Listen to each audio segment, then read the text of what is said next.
Hi hello ನಮಸ್ಕಾರ, welcome back to my YouTube channel. ನಾನು ಇವತ್ತು ನಿಮಗೆ ಟುಟಿ ಫ್ರೂಟಿ ಮಾಡೋದು ಹೇಗೆ ಅಂತ ಹೇಳ್ಕೊಡ್ತಾ ಇದ್ದೀನಿ. ತುಂಬ ಸಿಂಪಲಾಗೆ ಮಾಡ್ಕೋಬೋದು, ತುಂಬ ಚೆನ್ನಾಗೂ ಸಹ ಇರುತ್ತೆ. ಅದರಲ್ಲೂ ಫ್ರೆಂಡ್ಸ್, ಇದು ಯಾವ ಟುಟಿ ಫ್ರೂಟಿ ಗೊತ್ತಾ? ಕಲ್ಲಂಗಡಿ ಸಿಪ್ಪೆಯಲ್ಲಿ ಮಾಡಿರೋ ಅಂಥದ್ದು. ಅದು ಪಪಾಯಲ್ಲಿ ಮಾಡಿರೋದು ನೋಡಿರ್ತೀವಿ, ಈ ಸಿಪ್ಪೆಯಲ್ಲಿ ಮಾಡಿಬಿಟ್ಟು ತೋರಿಸ್ತೀನಿ ನೋಡಿ. ಆ್ಯಕ್ಚುಲಿ ಆಲ್ರೆಡಿ ಇದನ್ನೆಲ್ಲ ನಾನು ಒಳಗಡೆದೆಲ್ಲ ತೆಗೆದಿಟ್ಕೊಂಡಿದ್ದೆ, ಮತ್ತು ಮೇಲ್ಗಡೆ ಸಿಪ್ಪೆ ತೆಗೆದ್ಬಿಡ್ಬೇಕೆಲ್ಲನೂ. ಈ ರೀತಿ ಎಲ್ಲನೂ ತೆಕ್ಕೊಂಡು ತೊಳ್ಕೊಂಡು ಇಟ್ಕೊಂಡಿದ್ದೆ. ಇದನ್ನು ತುಂಬ ಚಿಕ್ಕದಾಗಿ ಕಟ್ ಮಾಡಬೇಕು. ಸ್ವಲ್ಪ ತೋರಿಸ್ತೀನಿ ನೋಡಿ. ಇಷ್ಟು ಕಟ್ಟಾಗಿದ್ದರೆ ಓಕೆ ಸಾಕು. ತೊಳ್ಕೊಂಡ್ಬಿಟ್ಟು ಇದನ್ನು ಕುದಿಯೋದಕ್ಕೆ ಇಡಬೇಕು. ಒಂದು ಸ್ವಲ್ಪ ಹೊತ್ತು ಬೇಯಬೇಕಿದೆ. ಹಾಗಾಗಿ ನಾನು ತೊಳ್ಕೊಂಡಿದ್ದೈತಿ, ಇವಾಗ ಬೇಯೋದಕ್ಕೆ ಇಡ್ತಾ ಇದ್ದೀನಿ ನೋಡಿ. ಇದು ಒಂದು ಕುದಿ ಬರಬೇಕು. ಒಂದು ಕುದಿ 2 ಕುದಿ ಆದರೆ ಓಕೆ ಬೆಂದಿದೆ ಇಲ್ಲ ಅಂತ ಗೊತ್ತಾಗುತ್ತೆ. ಫುಲ್ಲು ಬೇಯಿಸೋಕ್ಕೂ ಸಹ ಹೋಗಬಾರ್ದು, ಸ್ವಲ್ಪ ಬೆಂದರೆ ಸಾಕು.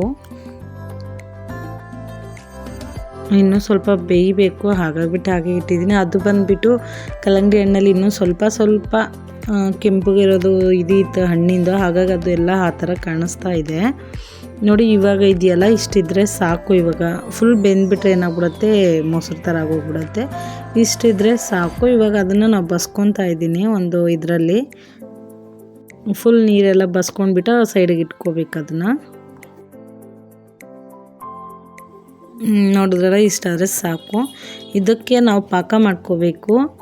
ಈ ಬೋಲಲ್ಲಿ ನಾನೊಂದು ಅರ್ಧ ಬೋಲಷ್ಟು ಸಕ್ಕರೆ ತೊಗೊಂಡಿದ್ದೀನಿ, ಜಾಸ್ತಿ ಏನು ಬೇಡ, ಸ್ವಲ್ಪನೇ ಮಾಡ್ತಾಯಿರೋದು. ಹಾಗಾಗಿಬಿಟ್ಟು ಸ್ವಲ್ಪ ಅದನ್ನು ಒಂದು ಪಾತ್ರೆಯಲ್ಲಿ ಹಾಕ್ಬಿಟ್ಟು ಅದು ಸಕ್ಕರೆ ಮುಳುಗೋಷ್ಟು ಮಾತ್ರ ನೀರು ಹಾಕಬೇಕು, ಜಾಸ್ತಿ ಹಾಕೋಕ್ಕೆ ಹೋಗಬಾರ್ದು. ಅದು ಒಂದು ಕುದಿ ಬರೋವರೆಗೂ ಬಿಟ್ಕೋಬೇಕು. ಈಗ ಕುದಿ ಬಂತಾ ಇದೆ. ಒಂದೇಳೆ ಪಾಕ ಬಂದರೆ ಇನ್ನೂ ಚೆನ್ನಾಗಿರುತ್ತೆ. ನಂದೀಗ ಒಂದೇಳೆ ಪಾಕ ಬಂದಿದೆ. ಹಾಗಾಗಿಬಿಟ್ಟು ಇವಾಗ ಅದು ಟುಟಿ ಫ್ರೂಟಿ ಮಾಡೋದಕ್ಕೆ ಕಲ್ಲಂಗಡಿದು ಸಿಪ್ಪೆ ಕಟ್ ಮಾಡಿ ಇಟ್ಕೊಂಡಿದ್ವಲ್ಲ, ಅದನ್ನು ಹಾಕ್ಕೊತಾ ಇದ್ದೀನಿ, ಬೇಯಿಸಿರೋದು. ಇವಾಗ ಇದರಲ್ಲಿ ಒಂದು 2-3 ಮಿನಿಟ್ಸು ಬೇಯ್ಕೋಬೇಕು. ಬೆಂದರೆ ಏನಾಗುತ್ತೆ, ಸ್ವೀಟ್ ನೀಟಾಗಿ ಹಿಡ್ಕೊಳ್ಳುತ್ತೆ. ಹಾಗಾಗಿಬಿಟ್ಟು ಇಷ್ಟಿದ್ರೆ ಸಾಕು. ಇವಾಗ ಅದಕ್ಕೆ ಕಲರ್ ಹಾಕ್ಕೋಬೇಕಲ್ವ. ನಾನು 3 ಬೋಲಲ್ಲಿ ಹಾಕ್ಕೊತಾ ಇದ್ದೀನಿ. 3 ಬೋಲಲ್ಲೂ ಸ್ವಲ್ಪ ಹಾಕ್ಬಿಟ್ಟು ಒಂದು ಕಡೆಗೆ ರೆಡ್ಡು, ಒಂದು ಕಡೆಗೆ ಯೆಲ್ಲೋ, ಮತ್ತು ಇನ್ನೊಂದು ಅದೇ ಕಲರ್ ಇರಲಿ ಅಂತ ಹೇಳ್ಬಿಟ್ಟು ಹಾಗೆ ಬಿಟ್ಟಿದ್ದೀನಿ. ಅದು 3 ಬೋಲಲ್ಲೂ ಸಹ ಸ್ವಲ್ಪ ನಮಗೆ ಎಷ್ಟು ಬೇಕೋ ಅಷ್ಟು ಫುಡ್ ಕಲರ್ ಹಾಕ್ಕೊಂಡ್ಬಿಟ್ಟು ಮಿಕ್ಸ್ ಮಾಡ್ಕೋಬೇಕು ನೋಡಿ. ನಾನು 3 ಕಲರು ತೋರಿಸ್ತೀನಿ. ರೆಡ್, ಇದು ಮಾಮೂಲಿ, ಇದು ಯಾವುದೂ ಕಲರ್ ಮಿಕ್ಸ್ ಮಾಡಿಲ್ಲ, ಅದಿರೋದೇ ಹಾಗೇ. ಸೊ ಇವಾಗ ಇದನ್ನು ನಾನು ಒಂದು 3/4 ಅವರ್ ಬಿಟ್ಟಿದ್ದೀನಿ. ಒಂದು 1/2 ಅವರ್ ಆದರೆ ಸಾಕು. ಬಿಟ್ಟಿದ್ದಾದಮೇಲೆ ಅದು ಪಾಕ ಇರುತ್ತಲ್ಲ, ಅದರಲ್ಲಿ ಇನ್ನೂ ಸ್ವಲ್ಪ ಅದನ್ನೆಲ್ಲ ಬಸ್ಕೊಂಡು ಬಿಡಬೇಕು. ಈ ರೀತಿ ಬಸ್ಕೊಂಡ್ಬಿಟ್ಟು ಒಂದು ಪ್ಲೇಟಲ್ಲಿ ಹಾಕಿದ್ದೀನಿ ನೀವು ಪ್ಲೇಟಲ್ಲಿ ಹಾಕಿಲ್ಲ, ಟಿಶ್ಯೂ ಪೇಪರ್ ಇತ್ತು ಅಂದರೆ ಟಿಶ್ಯೂ ಪೇಪರ್ ಹಾಕ್ಬಿಟ್ಟು ಟಿಶ್ಯೂ ಪೇಪರ್ ಮೇಲೆ ಹಾಕಿದ್ರೆ ಬೇಗನೆ ಇದಾಗುತ್ತೆ, ಡ್ರೈ ಆಗುತ್ತೆ. ಇದು ನಾನು ಟಿಶ್ಯೂ ಪೇಪರ್ ಇಲ್ಲ, ಹಾಗಾಗಿಬಿಟ್ಟು ಪ್ಲೇಟಲ್ಲೇ ತೋರಿಸ್ತಾ ಇದ್ದೀನಿ ನೋಡಿ. ಈ ರೀತಿ ನಾನು ತಣ್ಣಗಾಗೋದಕ್ಕೆ ಬಿಟ್ಕೊಂಡಿದ್ದೆ, ಒಂದು ನೈಟ್ ಫುಲ್ ಬಿಟ್ಟಿದ್ದೆ. ಹಾಗಾಗಿ ನೋಡಿ ಯಾವ ರೀತಿ ಆಗಿದೆ ಅಂತ ಹೇಳ್ಬಿಟ್ಟು.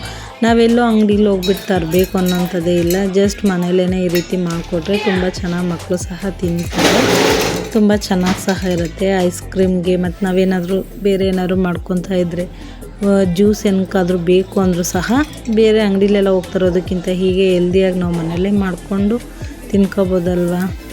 ಐ ಹೋಪ್ ನನ್ನ ವಿಡಿಯೋ ಎಲ್ಲ ನಿಮ್ಗೆ ತುಂಬ ಇಷ್ಟ ಆಗಿದೆ ಅಂದ್ಕೊತೀನಿ. ಇಷ್ಟ ಆಗಿದ್ರೆ ಲೈಕ್ ಮಾಡಿ, ಫ್ಯಾಮಿಲಿ ಫ್ರೆಂಡ್ಸ್ ಜೊತೆ ಶೇರ್ ಮಾಡಿ, ಸಬ್ಸ್ಕ್ರೈಬ್ ಆಗೋದು ಮರಿಬೇಡಿ ಪ್ಲೀಸ್. ನಂಗೆ ಸಪೋರ್ಟ್ ಮಾಡಿ.